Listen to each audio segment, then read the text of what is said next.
A very salubrious morning to one and all present here. I, Anshita Arora, And I, Jhalak Mehta, on behalf of the Center of International Law and Relation, Vivekananda School of Law and Legal Studies, VIPS-TC extends a very warm welcome to the distinguished guests, esteemed participants, and revered scholars to the International Conference commemorating 75 years of the Universal Declaration of Human Rights 1948.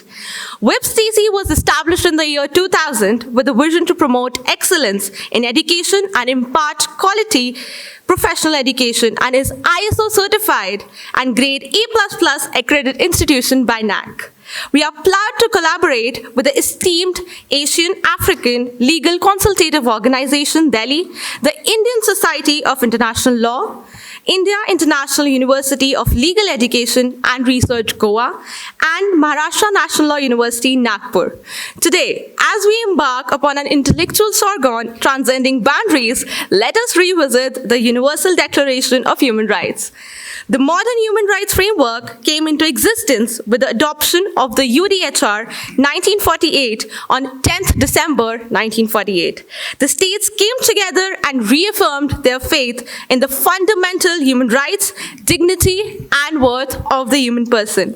Although not legally binding, but the declaration carries a moral force on its own and has served as an important yardstick for most of the human rights treaties and constitution adopted after 1948. So much so that the UDHR has been positioned as a key location in the entire discourse on international human rights law. 75 years is an apt time to pause, assess, and reflect on the document that has become synonymous with any discussion on human rights. The commemoration of the Declaration holds the potential to broaden our perspective on the document and reveal long-term designs across the past and present events that touch upon its legitimacy and significance. I now take this opportunity to extend a very warm welcome to our distinguished guests, Dr. Kemalin, Secretary General, Asian African Legal Consultative Organization, Professor Manoj Kumar Sinha, Director, Indian Law Institute, Ambassador Narendra Singh, Secretary General, Indian Society of International Law. We also extend a very warm welcome to our distinguished chairperson, VSLLS, VIPS-TC, Professor T.B. Subbarao sir, whose leadership and commitment have made this conference possible, and Professor Rashmi Salpekar ma'am, Dean, VSLLS, VIPS-TC, whose vision and guidance have shaped the academic landscape of our institution. As we inaugurate this historic occasion, let the ceremonial lighting of the lamp symbolize the enlightenment we collectively seek, marking the commencement of a scholarly odyssey resonated with the loftiest ideals of legal academia. I now request the dignitaries to light the lamp. Mokshapradam ramyam shubhangam shobhanapradam padmopavishtham kundalinim शुक्लवर्णां मनोरमां आदित्यमण्डले नीलां प्रणमामि हरिप्रियाम् इति मासां स्तुता तेन वागीशेन महात्मना आत्मानं दर्शयामास शरदिन्दुसमप्रभाम् ॐ सरस्वत्यै उवाच वरं वीणाश्वभद्रां ते यत्ते मानसी वर्धते ॐ बृहस्पत्यै उवाच वरदा यदि मे देवी सम्यक् ज्ञानां प्रयच्छ मे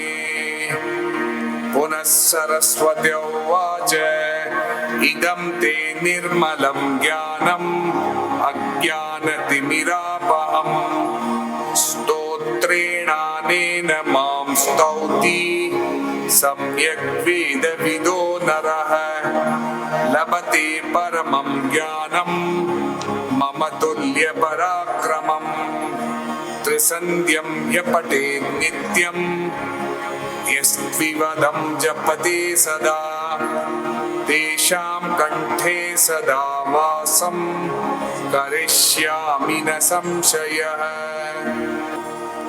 सरस्वतीं नमस्यामि चेतनां हृदि स्थिताम् कंठस्थां पद्मयोनेस्तु हिमाकर प्रियस्पदां मतितां वरदां शुद्धां वीणाहस्तवरप्रदाम् ऐं ऐं मन्त्रप्रियां ह्रीं ह्रीं कुमतिध्वंसकार. In token of our profound gratitude, may this moment serve as a cherished emblem of the collective wisdom shared and enduring camaraderie forged during this historic international conference on human rights. At this juncture, I would like to invite our esteemed dignitaries to partake in the ceremonial gesture of recognition. I request our distinguished Professor T.B. Subbarao sir to kindly present a token of gratitude to our chief guest, Dr. Cameron.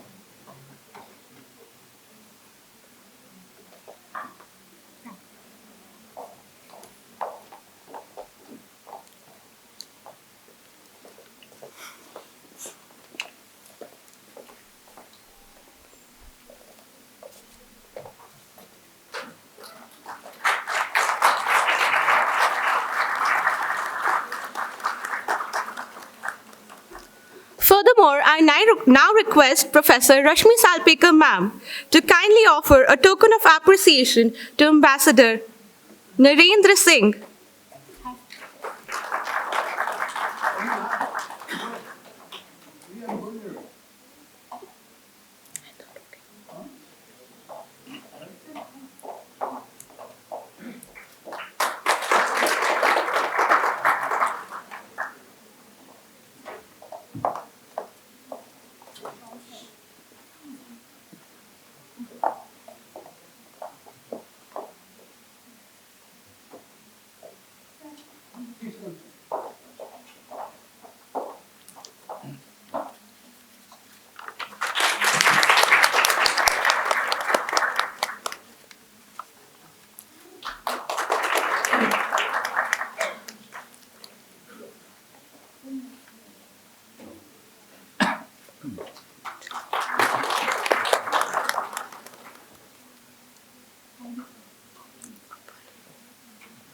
In addition to our distinguished guest, we are honored to have the presence of Deputy Secretaries of Asian African Legal Consultative Organization.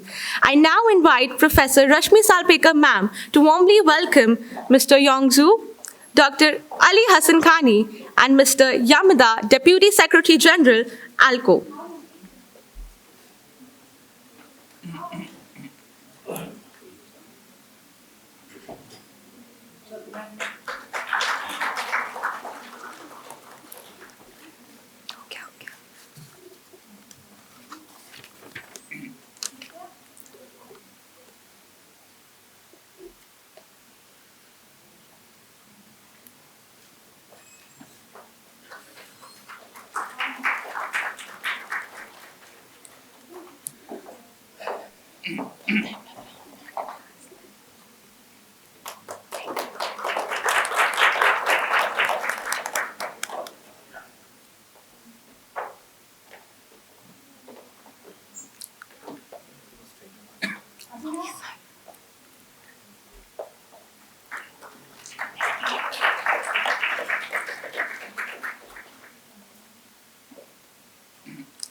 respected dignitaries to grace our event.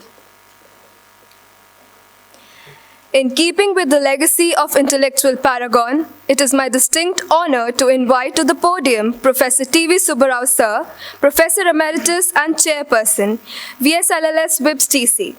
In recognition of his valuable work as a teacher and researcher, Enough.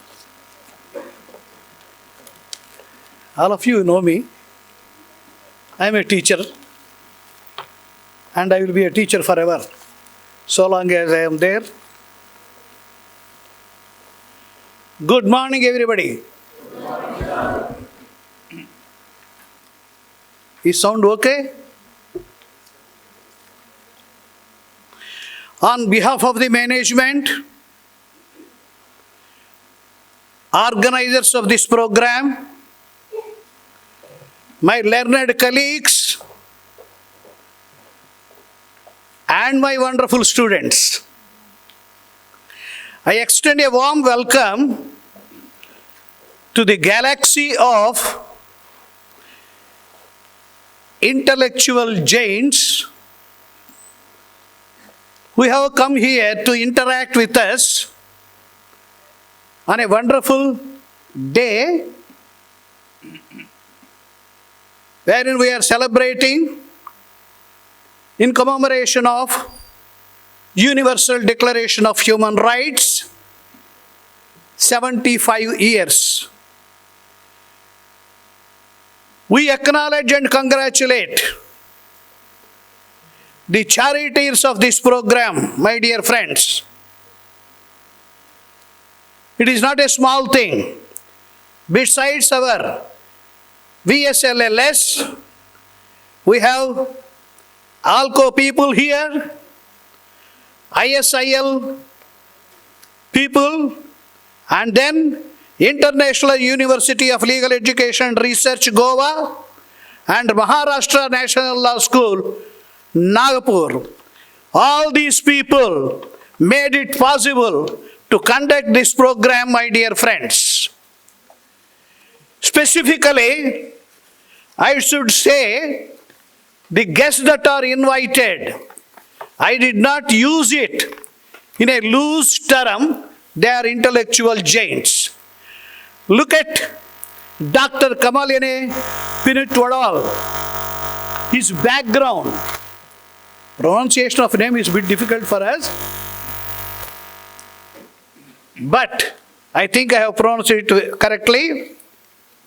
Look at his academic career and then subsequent contribution to the field of international law, starting from his master's degree in international law, and then since 1981, he has become the beacon of legal education with specific reference to international law, international investment law, European Union law, and whatnot, everything. And he has worked in many prestigious international institutions. When he is going to give his speech, anyway, our people will be telling many things about him. If I tell everything about him now itself, they will be cursing me.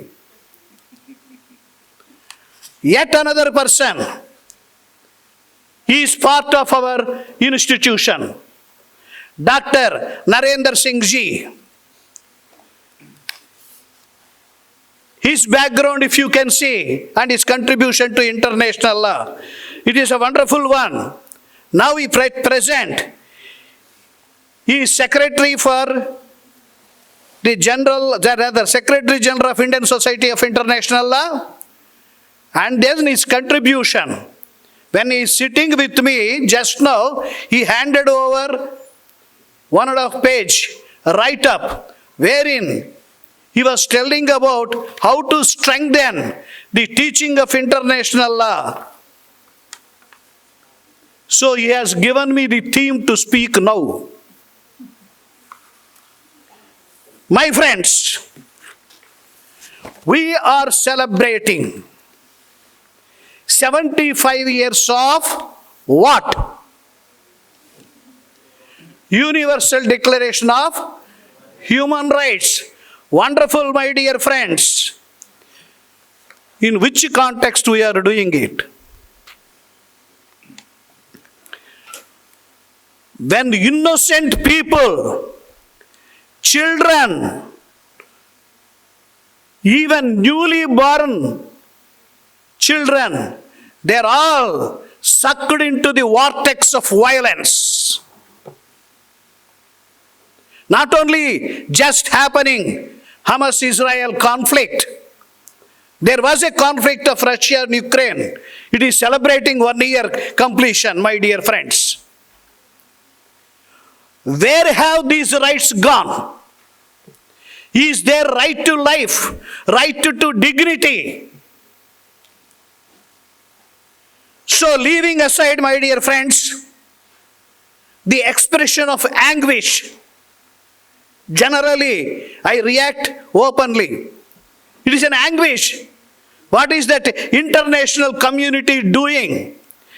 Is it a ritualistic formality to pass general resolutions condemning either party or both the parties? Can you bring back single life? So leaving that, let us rather think about one or two aspects, my dear friends. Human rights are not built in one day. There was a lot of struggle. Since the beginning of this society, it was the struggle of the human beings to secure their rights. You may not call that time, they are human rights. The human rights expression we have given in the year 1941. Prior to that, whatever name you call, these rights were there and they got it by fighting in the society. Human rights are irreducible minimum rights that are required for a human being to live like a human being. They are built on inhuman wrongs. Human rights are built on inhuman wrongs. Now we are again seeing those inhuman wrongs that are happening elsewhere. You need not say elsewhere because wherever that is happening, that may affect us in future. Treat other persons as human beings. You will get the reciprocation. Human rights are taken care of. When there is any conflict or a problem, the mostly affected persons are women and children. Treat them as human beings. Women's rights are taken care of. Children's rights are taken care of. Assuring these rights through a charter. We may say 1215 Magna Carta, which was amended subsequently 3 times. Or we may refer to Petition of Rights. We may refer to Bill of Rights or Rights of Men in France. All these things are the culmination of the demand for the human rights. And you can see, first time in 1941, I think, Roosevelt has used that expression. If I am wrong, I may be corrected. And in United Nations Charter, preamble used it, the expression human rights. And 7 times in the charter, you will find the reference to human rights. And then, my dear friends, what I am saying is that the importance of Universal Declaration of Human Rights lies in one point. It was a declaration of the General Assembly. Nobody is bothered if it is a covenant or a convention. But in those days, 48 votes to none, General Assembly has passed this resolution. But it has given wonderful opportunity for the newly independent nations, especially Afro-Asian nations, to put those rights in their constitutions. Indian constitution is not an exception. People say, when they refer to Article 14, one example I am giving, the first part of Article 14 is derived from second principle of rule of law, and the second part of Article 14 is derived from 14th Amendment to the American Constitution. My students are repeating. But the thing is that Article 14 is derived from Article 7 of Universal Declaration of Human Rights. It had tremendous influence. For that matter, we'll have to celebrate the day on which it was adopted. Every year we are celebrating. And another thing is that subsequently, again this conflict, but at that time it was Cold War. It led to the delay of adoption in the form of covenants. Nobody is bothered. They were adopted in the year 1966, I think, but when they were ratified, when the signature was given, the general practice of Committee of Nations is that delayed ratification, and then when you want to pass the laws, how many years they will take. It will not automatically become law of the land for many countries. There would be a provision in the Constitution just like we have under Article 253. We will have to pass a law in order to implement these rights. How many years we are taking? In exceptional cases, immediate response will be there. Otherwise, reservations, as we have seen with regard to CEDAW, Convention on the Rights of the Child, and then we will delay the things. So, there should be an element of check in all these things, my dear friends. They have grown. First generation, second generation, third generation, or even fourth generation rights. The rights are extended to animals and birds. Rivers and riverbeds. Some student was asking me, sir, what about rivers and riverbeds? Even they are now claiming the rights. But we do not have sufficient material to discuss unless you go to California and other states wherein such cases come. And then, tomorrow, I think that they will also ask for the rights of robotics.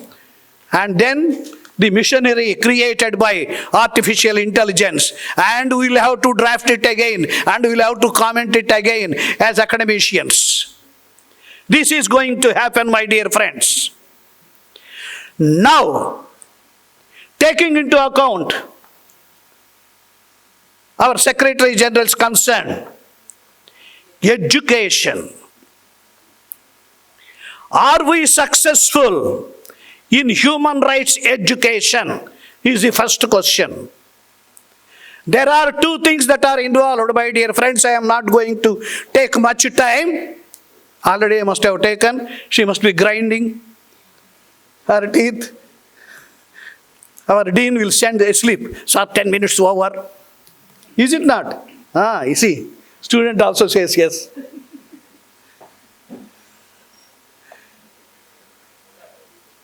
But let me share one or two thoughts on that, and then I will close my things. There are two things that are involved. That is human rights education.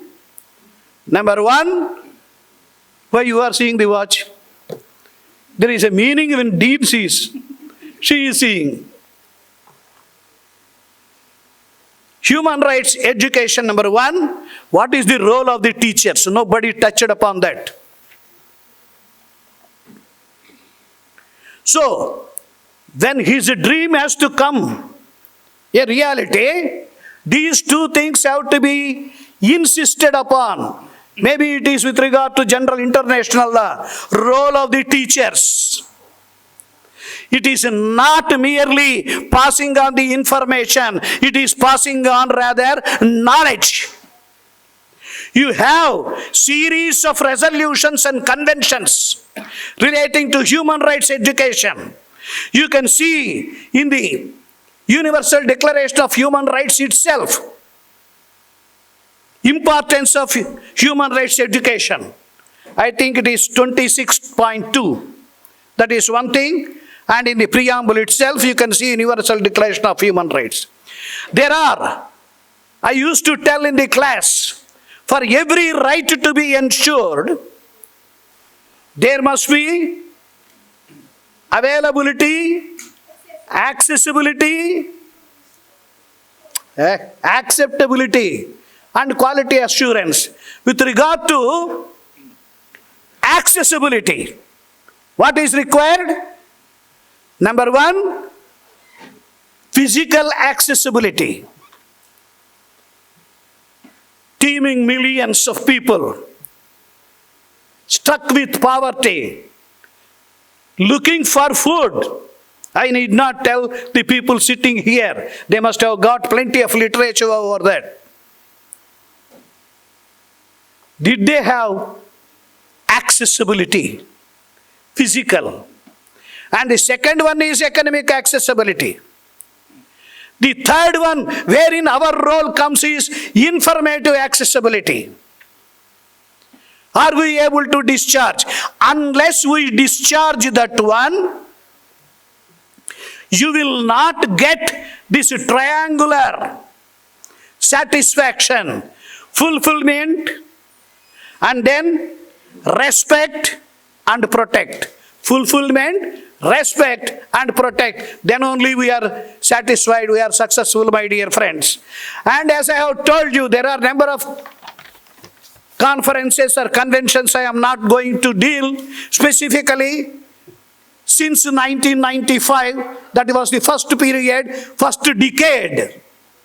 And then Plan of Action 2005-2007, and then 2005-2014, like this, with regard to promoting human rights education and skills thereof. All these things you must have discussed, and those who are interested can make a research on that. These are the things that are there. Now, how can it be done? How can you just not mere passing on the information, but go further for the knowledge? Knowledge coupled with wisdom is power. Not mere knowledge. If you store your knowledge here, without sharing, without having wisdom over that, automatically it is not power. Knowledge with power is wisdom. So, my dear friends, how do you go about it? First step, we have done it, integrating with the curriculum. We have done it.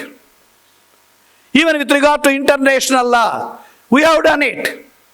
But it is a rather going, finishing of the syllabus, waiting for the examination, only important questions. Nobody will go out of that, this one, and over. That is number one. Audit courses. Sir, another thing is audit courses. One has to bring eminent people. Now it is possible. One positive aspect of COVID is that you can have online experts anywhere in the world. If they can share their thoughts, we can hear them. That is yet another one. And then, like PhDs, that also we can think of. Most importantly, not merely for award of degrees, we should have research and analysis.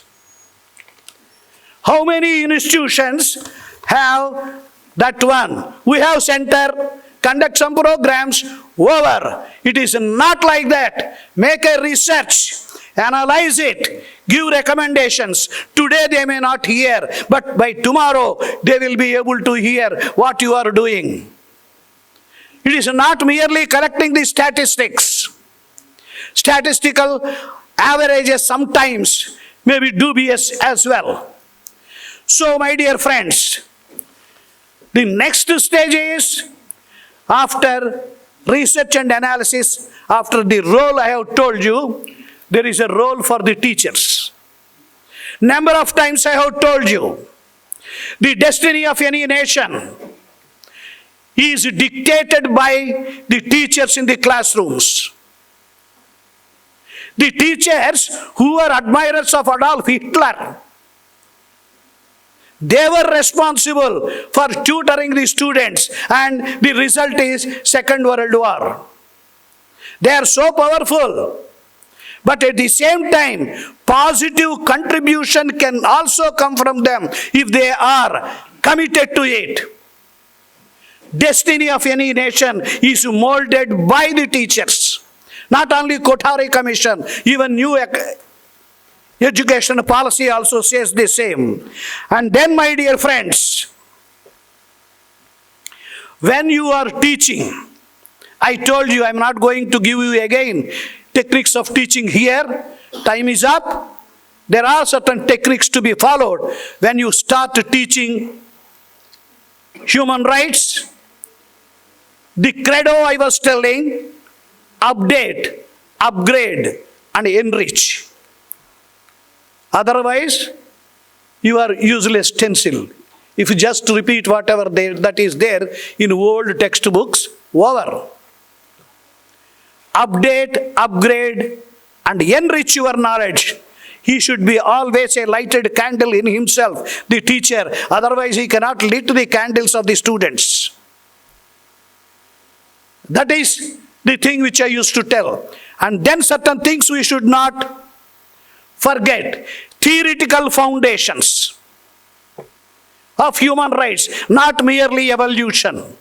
When Universal Declaration of Human Rights was adopted, people started thinking that we are going for supranational perspective of human rights. Did we go? International perspective everybody will follow. No, even now it is statist perspective or hegemonic perspective we follow, and there are other things also as well, my dear friends. Several theories or foundations are there. Give that knowledge first to the people. Then go for analyzing each one. It is not that easy to cover. Plenty of literature is there, but plenty of teaching is not there. Information just you will get, but you will not be able to rather relish the knowledge. Okay? Again, second slip has come, my dear friends. There are several other things. I must say thanks to our Nagendra Singh ji for inspiring me to speak on this.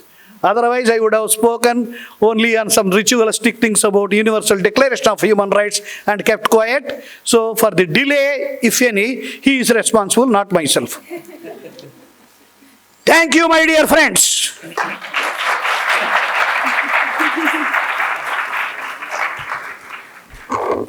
Thank you, sir, for that insightful and inspiring speech. You will always be a guiding torch to us. Now, I would also take a moment to welcome Chairman of Vivekananda Institute of Professional Studies Technical Campus, Mr. H.C. Vas, sir, who has graced this event with his presence. Welcome, sir.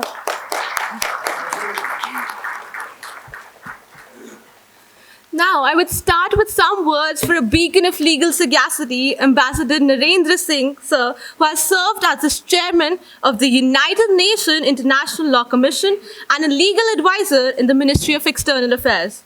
He is now acting as the Secretary General of the Indian Society of International Law. His distinguished journey spanning international legal expertise stands testament to a lifetime devoted to the principle of international law. I extend a respectful invitation for Ambassador Narendra Singh, sir, to the podium to share his experience and addressing the assembled scholars.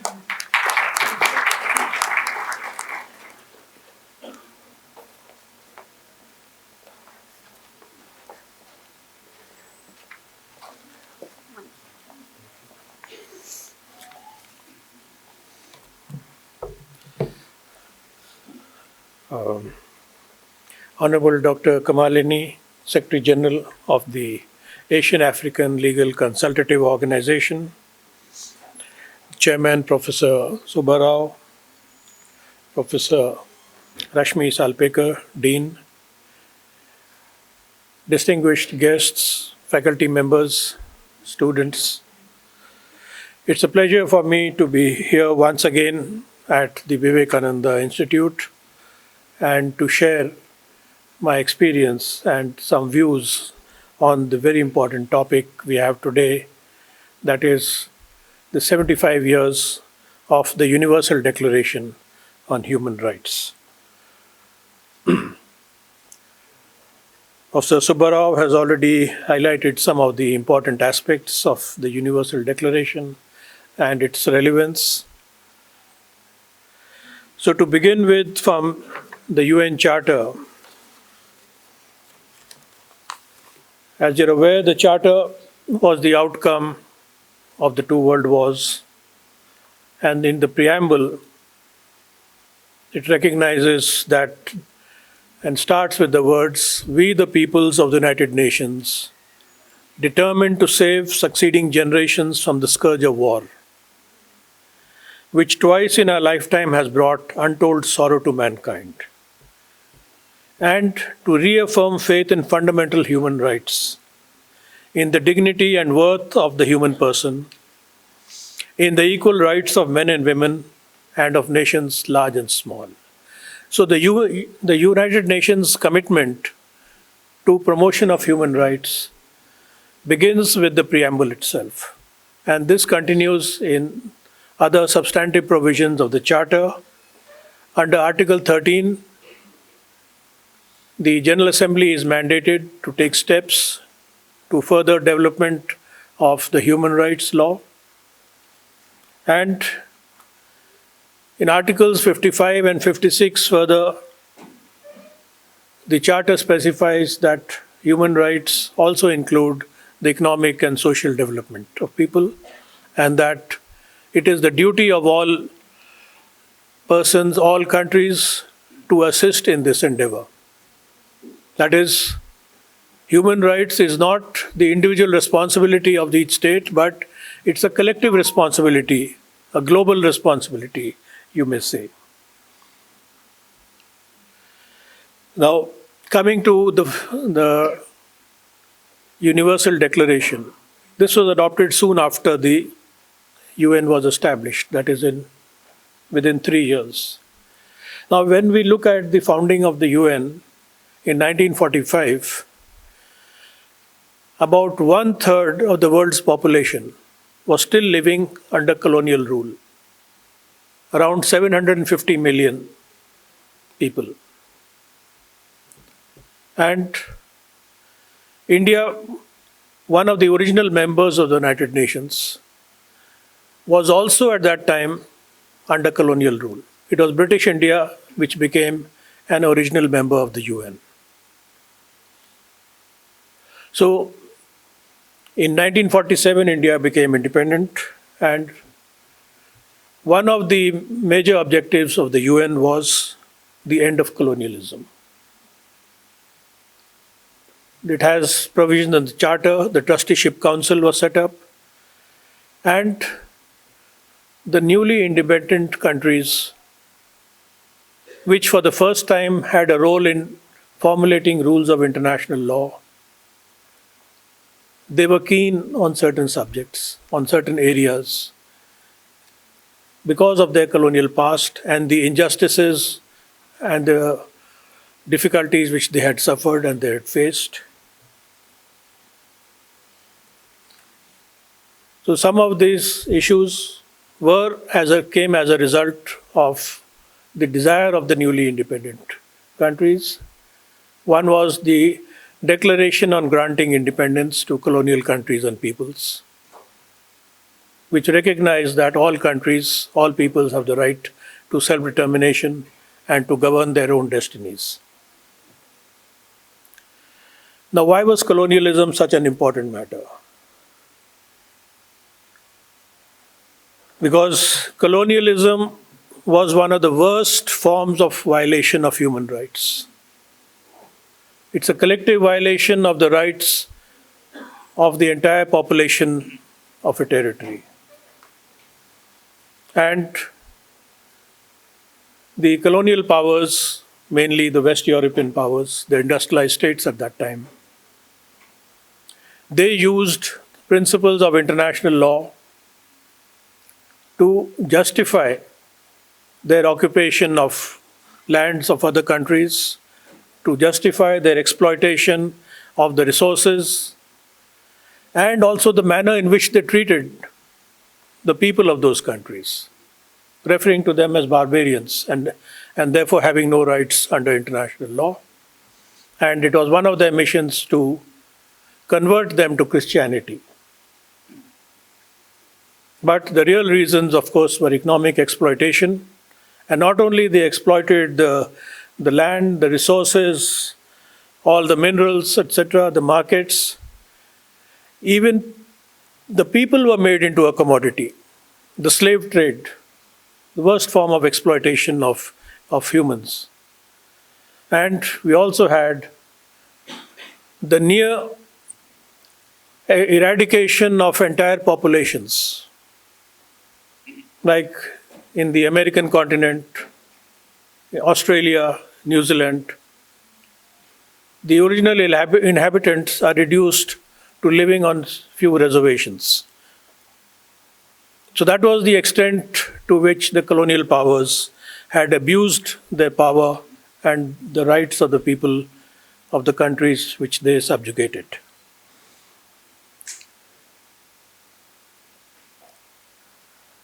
So when the UN came, as a result of the two world wars, the horrors of the Holocaust and other large-scale atrocities that had taken place, the human rights occupied a very important place in this agenda.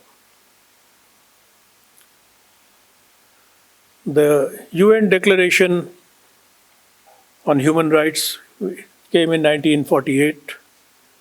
All the newly independent countries had a role. India also had an important role in this. And this weekend at the Indian Society of International Law, we had a seminar where the director of the UN Information Center in New Delhi, he attended that conference and he highlighted the fact that in the very first article of the Universal Declaration says that all human beings are born free and equal in dignity and rights.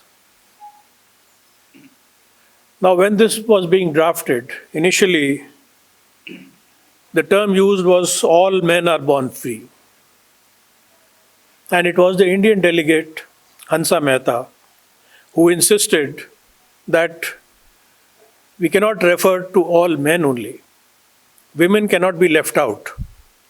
We must recognize that these rights which we are now speaking about and which we are trying to put down in an instrument must refer equally to men and women. And therefore the term all human beings was put in.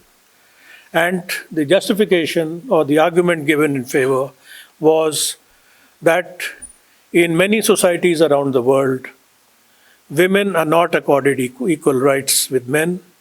And if in a UN instrument you speak of men having rights and no mention of women, that means you are recognizing and perpetuating this situation. And that is not acceptable. So the Charter, the Declaration recognizes the equal rights of all human beings. Now, a mention was made about the status of this document. Now, the UN General Assembly adopts resolutions, they adopt declarations, they can adopt conventions or treaties. So question arises is how binding is a declaration?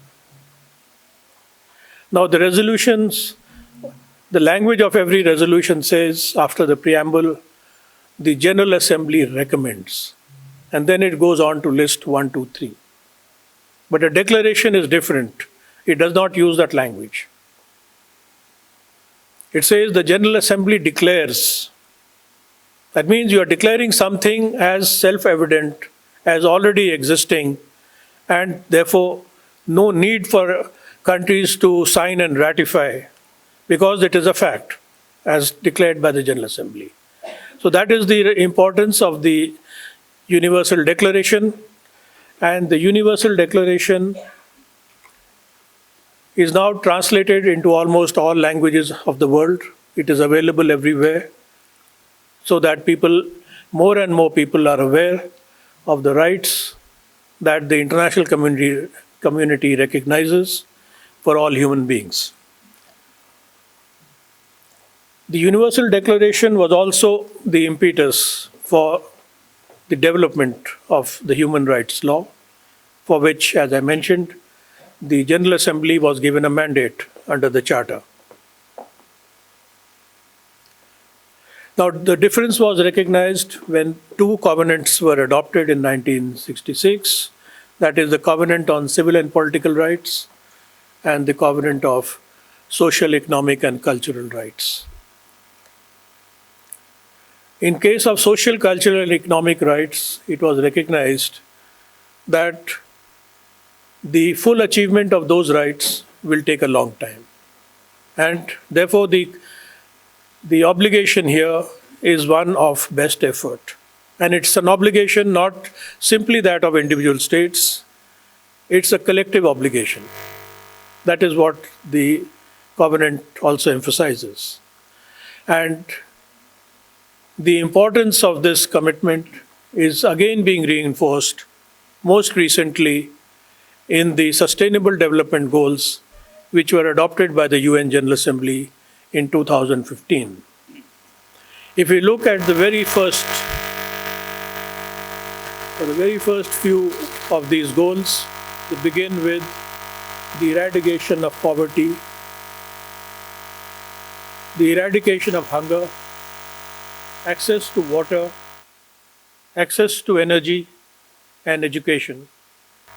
So these are all the rights which have been highlighted in the Sustainable Development Goals, and targets have been fixed.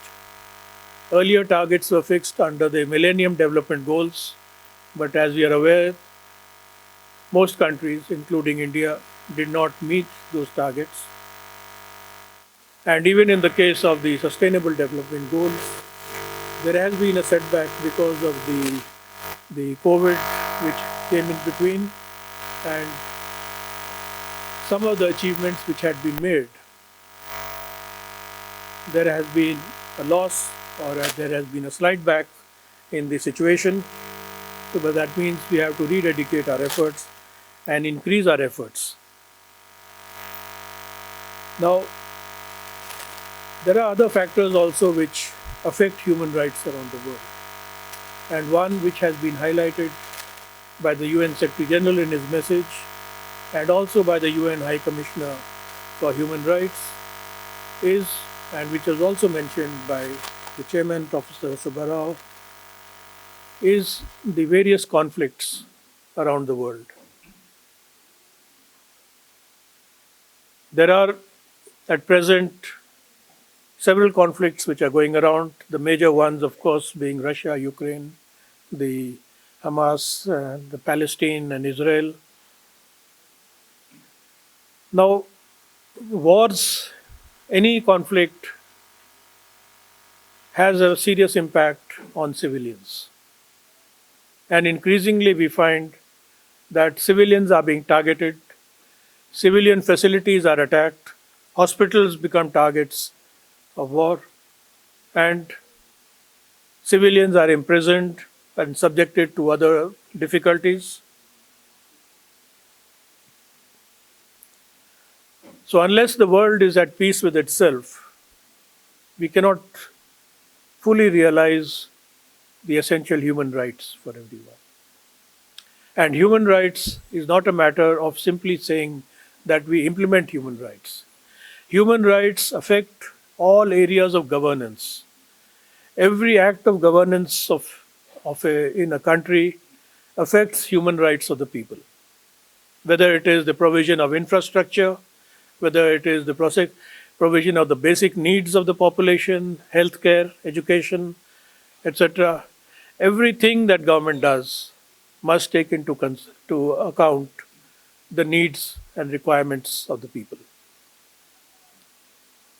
Another area which I think we need to consider in these times is the effect that mankind has had on the natural environment, especially during the last century.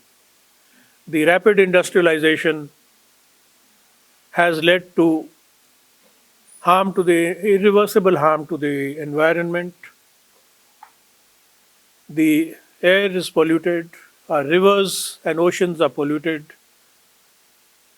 In fact,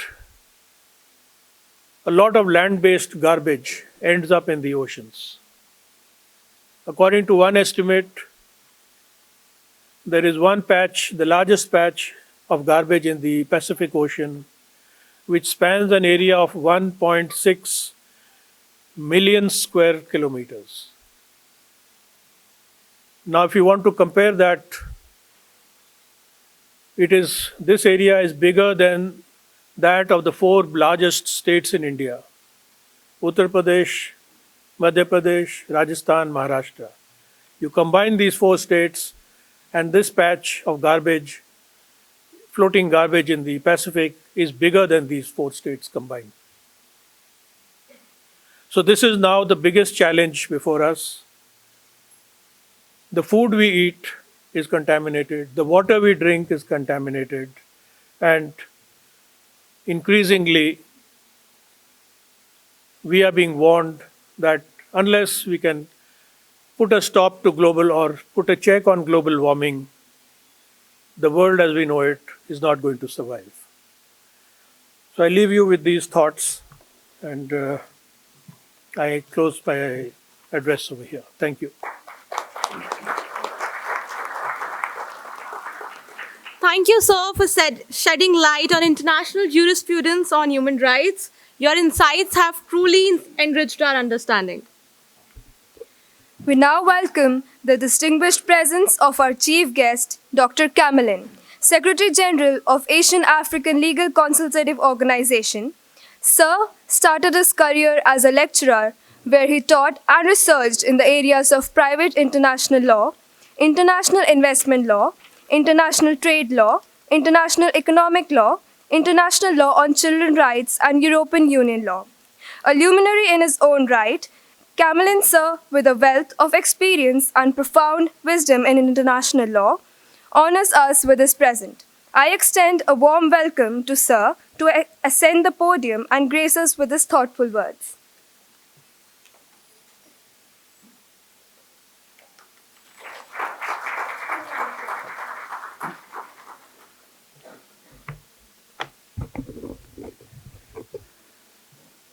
Mr. Narendra Singh, Professor Rao, Professor Lakshmi, distinguished guests, ladies and gentlemen, and also dear students. It is an honor to be here today at the Vivekananda Institute of Professional Study to mark the 75 years of the Universal Declaration of Human Rights. As Secretary of the Asian African Legal Consultative Organization, or AALCO, I'm delighted to be here together with the Deputy Secretary of AALCO to represent the organization as we commemorate such a significant landmark. I want to thank the Vivekananda Institute of Professional Studies, School of Law and Legal Study for inviting the AALCO to observe this special occasions with you and for the commemoration of the 75th anniversary of the Universal Declaration on Human Rights.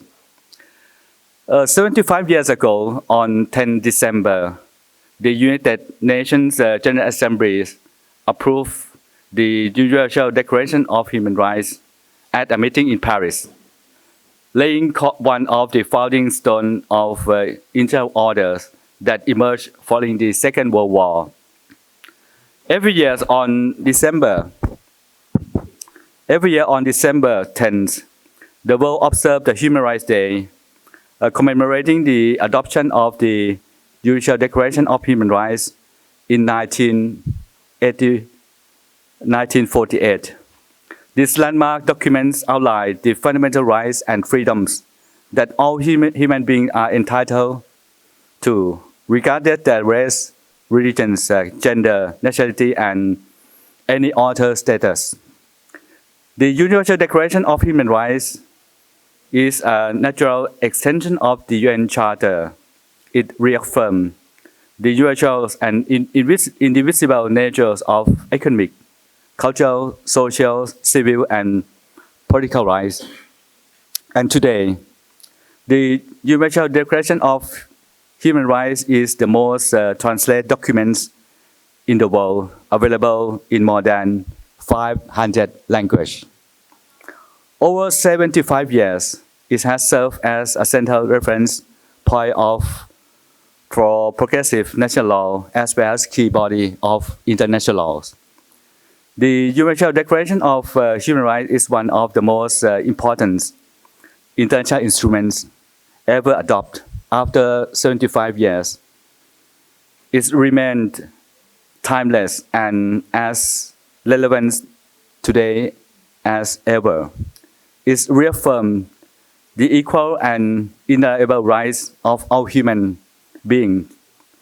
By signing the Universal Declaration of Human Rights, countries agree to secure and protect the rights of communities and individuals regardless gender, race, religions, language, political, and other opinions, national or social origins, property, birth, and other status.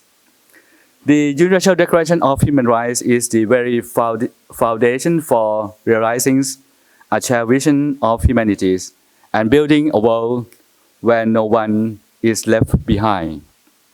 For most of you as law students, the Universal Declaration of Human Rights is more than a historic text.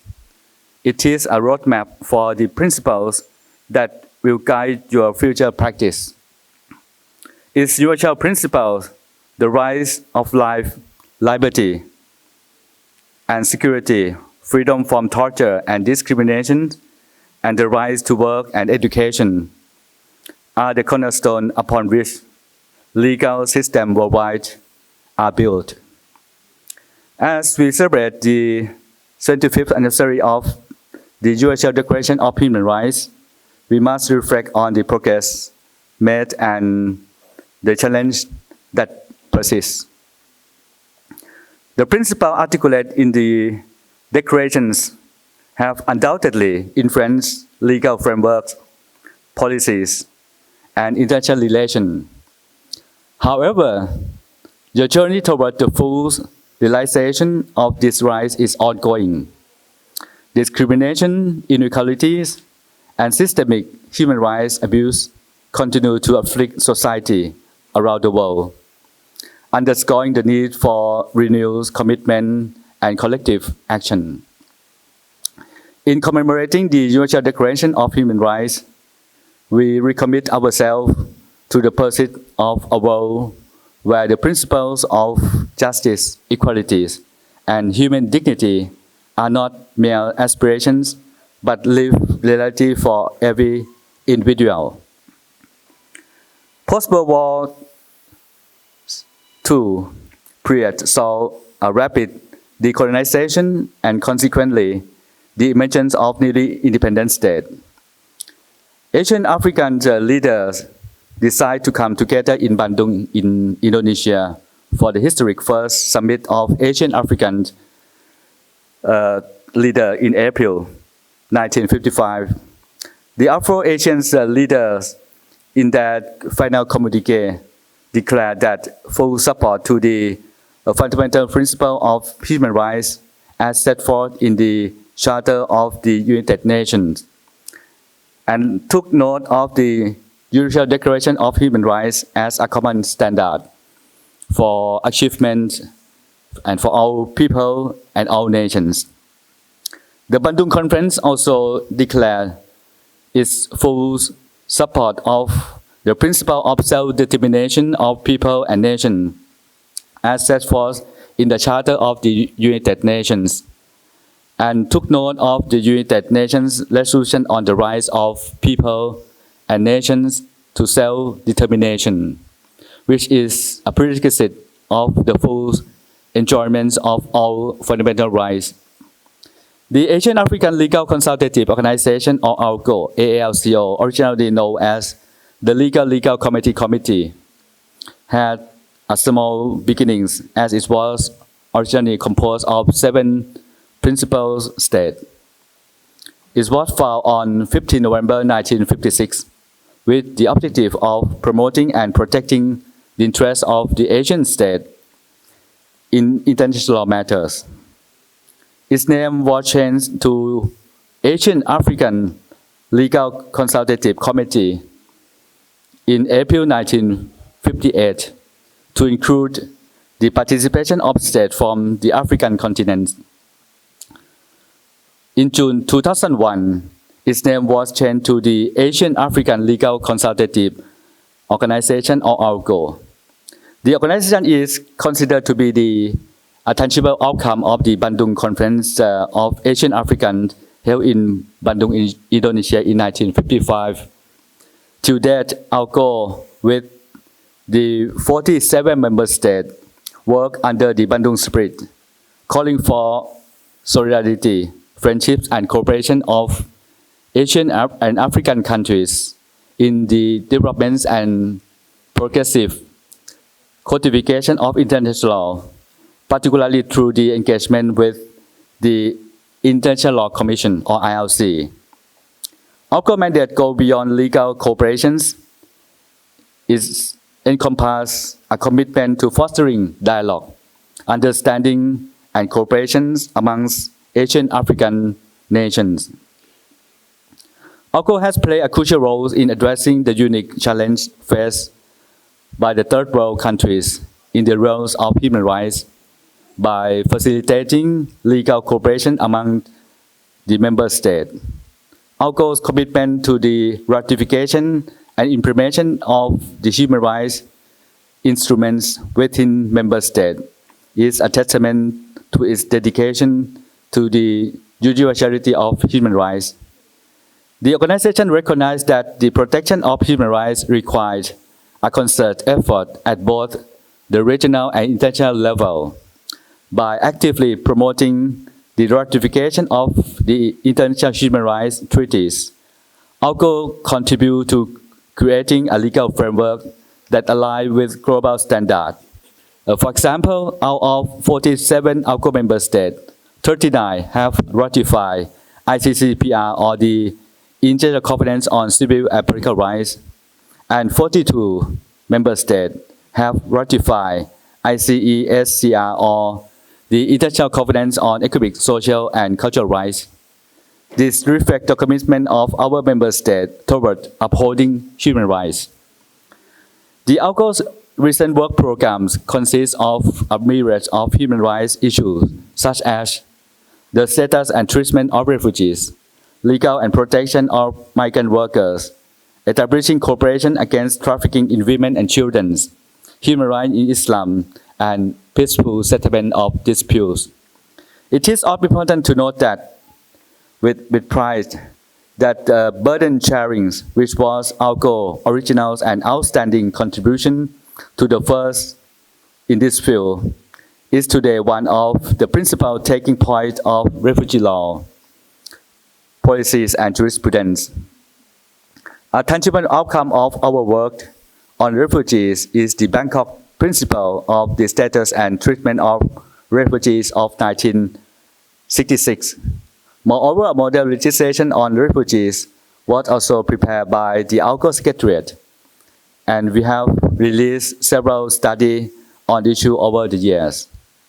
Furthermore, AALCO's role in fostering regional perspective on human rights is pivotal.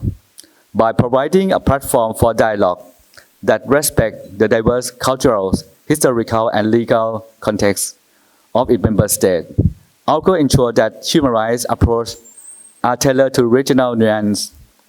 This regional approach is crucial in addressing the specific challenge faced by third world countries and fostering a sense of ownership and commitment of human rights principles. In conclusion, I'd like to attach importance to the universality of human rights in the 21st century. In the 21st century, the universality of human rights face new challenges and opportunities. The digital age has guided in transformative change, influencing the way we communicate, access information, and interact with the world. As we navigate this complex landscape, we must ensure that human rights adapt to the evolving nature of our interconnected society. The principles enshrined in the Universal Declaration of Human Rights are not static. They are dynamic and capable of addressing contemporary challenges. Issues such as digital rights, online privacy, and the ethical implications of emerging technologies demand our attention. The universality of human rights must be upheld in the face of this challenge, ensuring that individuals, regardless of their digital presence or absence, enjoy the same rights and protection. Moreover, the universality of human rights extends beyond the realms of civil and political rights to encompass economic, social, and cultural rights. The fight against poverty, inequalities, and lack of access to education and healthcare is integrated to the fulfillment of the Universal Declaration of Human Rights visions. The universality of human rights calls us to address the root cause of systemic injustice and work towards creating society where every person can lead a life of dignity and fulfillment. In acknowledging the universality of human rights in the 21st century, we must also recognize the importance of inclusivity. The rights articulated in the Universal Declaration of Human Rights should be accessible to all, including marginalized and vulnerable populations.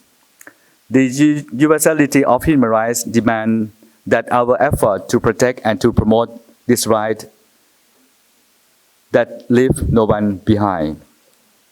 The 75th anniversary of the Universal Declarations is a momentous occasion that calls us to reflect on the universality of human rights and the collective effort to uphold them. The principle articulated in the Universal Declarations of Human Rights remain a guiding light for our shared aspiration for a world where justice, equality, and human dignity prevailed.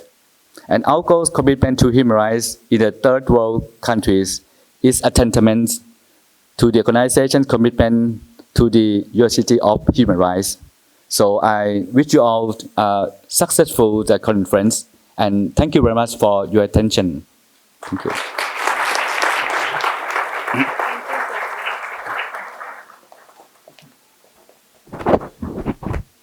I extend my heartfelt gratitude to Sir for gracing us with this illuminated discourse and enriching our gathering with profound insights. Now, I would like to take a moment to invite Professor Rashmi Salpekar Ma'am, Dean of Vivekananda School of Law and Legal Studies, to propose a vote of thanks.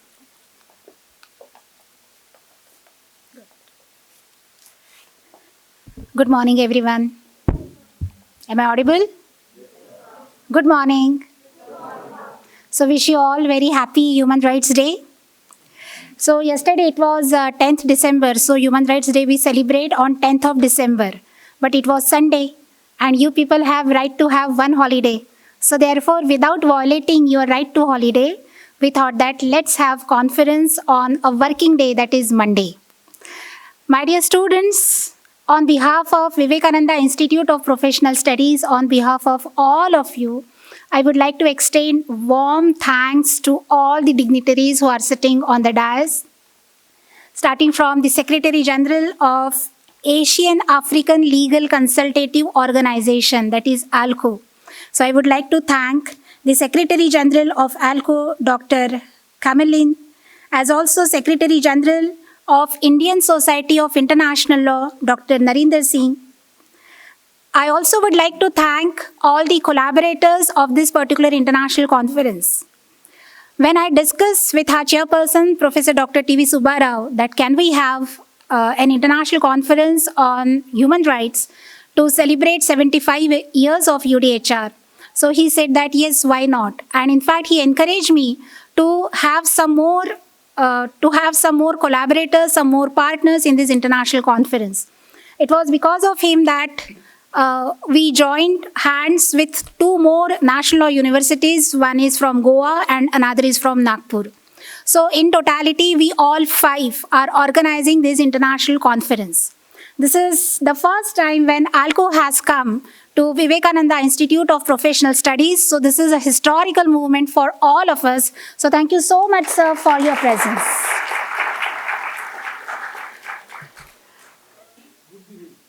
And AALCO has come along with their entire family. I'm extremely thankful.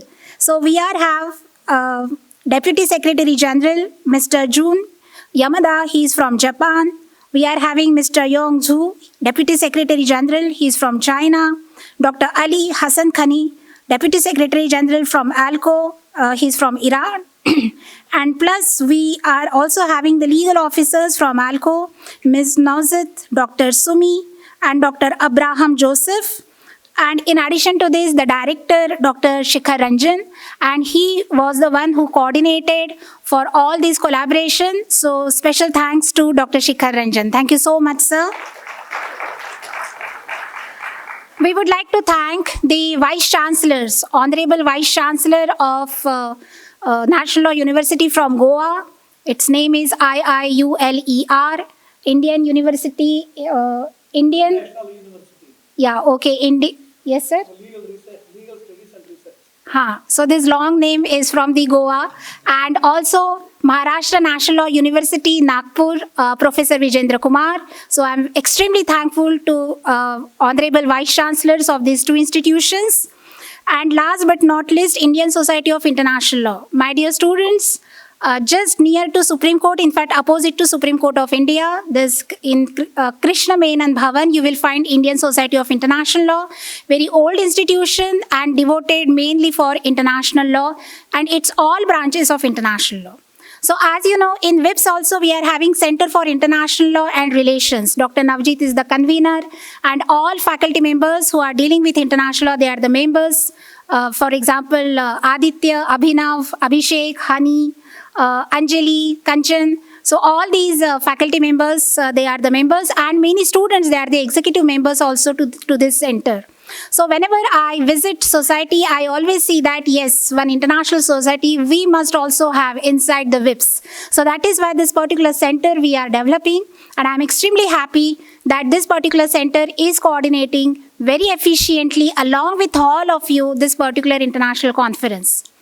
Dear students, this is the inaugural session which you have seen. Now we are moving towards technical sessions.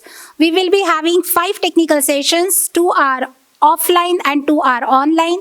For that matter, Professor Tiwari from MNLU Nagpur, Professor Yashomati Ghosh from Goa, as also Dr. Rajeshri Varadi, Professor and Director in charge of Law School of Mumbai University. She will also be joining for this particular conference. So thus, in true sense, Pan-India we have covered for this international conference, and as it is international conference, so we have the dignitaries from Japan, Iran, China, as also from Hong Kong we have papers, and few of the delegates, they are joining us from Canada. So we are welcoming and we are thankful to all these people who are joining us for this international conference.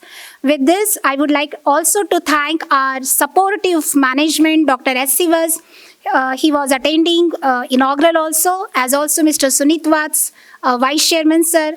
He wanted to participate actively in this particular conference. However, because of some of the official work, he has to he has to fulfill the other official thing. And Professor Manoj Kumar Sinha, he has also sent me a message that because of some of the reason he is not able to join us, but his best wishes are also with us. So therefore, this is how, with the permission of the dignitaries, I would like to announce that the conference now is on with this inaugural session. Thank you so much.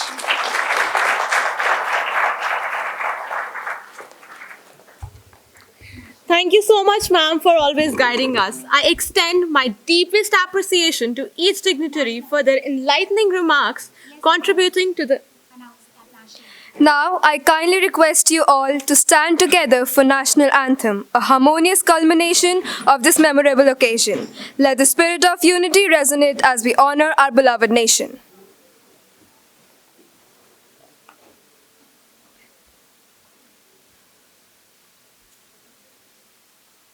Shall we start?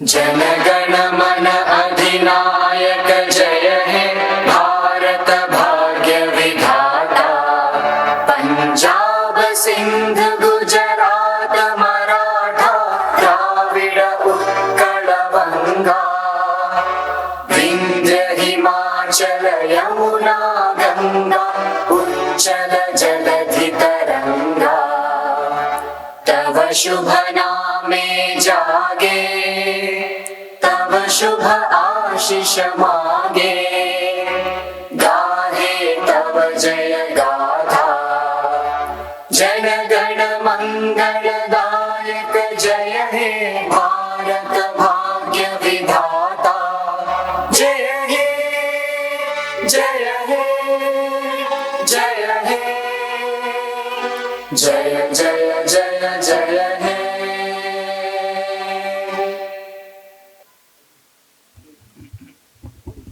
Thank you, everyone.